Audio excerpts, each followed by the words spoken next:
when you're on a lean back type of experience, CTV, it's probably in a family room or family setting. There is that moment where the user might be several users who are all trying to agree on what to watch tonight. And so the amount of content that you display to them is going to probably need to differ. And the type of content may actually need to differ as well in that lean back experience versus mobile, which is, again, like others have said, a more personal device. And so the amount of content and the way you display that content may be much more tailored to the user.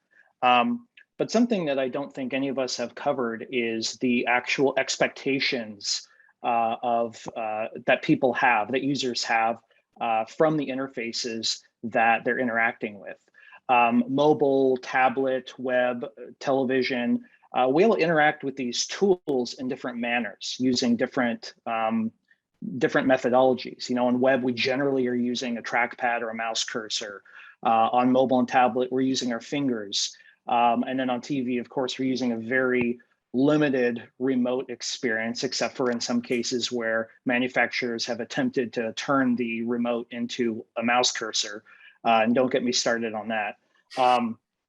But we as users, and I think we should all think of ourselves as users as well as builders, we have expectations around what we're going to get when we hover or select a card or a title in a list.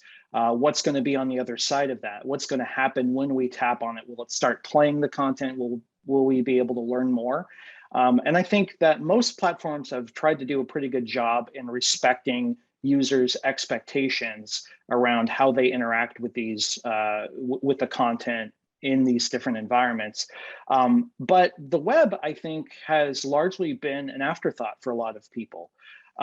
Most of the web streaming experiences that I've come upon from all of the top players have ultimately just largely been like a web-based version of a tablet player, which I think, on one hand is very efficient. It's very cost efficient to just kind of recycle an interface you've already made.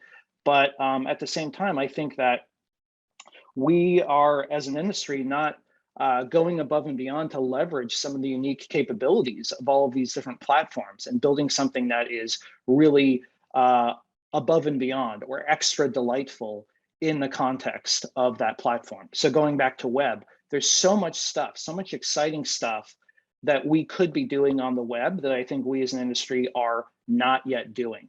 We have tended to focus a lot of our energy on TV and mobile and tablet. Those are very popular devices. And especially during the pandemic, we've seen this incredible growth of native CTV usage in streaming, where meanwhile, set-top boxes and smart TV devices like the Apple TV or even PlayStation have, generally speaking, declined in usage.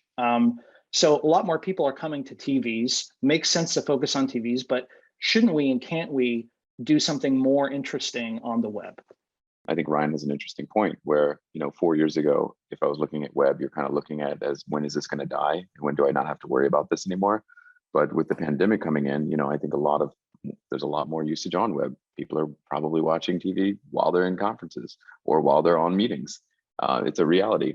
And it also should be something in which, the web is an easier platform to make updates and something that everyone owns. I think to Ryan's point, when you're looking at mobile and you're looking at living room, it's mainly chasing dollars in that sense to be able to put together a design where we feel that that's going to be able to grab the most attention and engagement. But I think web is now, at least where we're setting our sights in some ways, can there be more innovation on web and not necessarily on Android?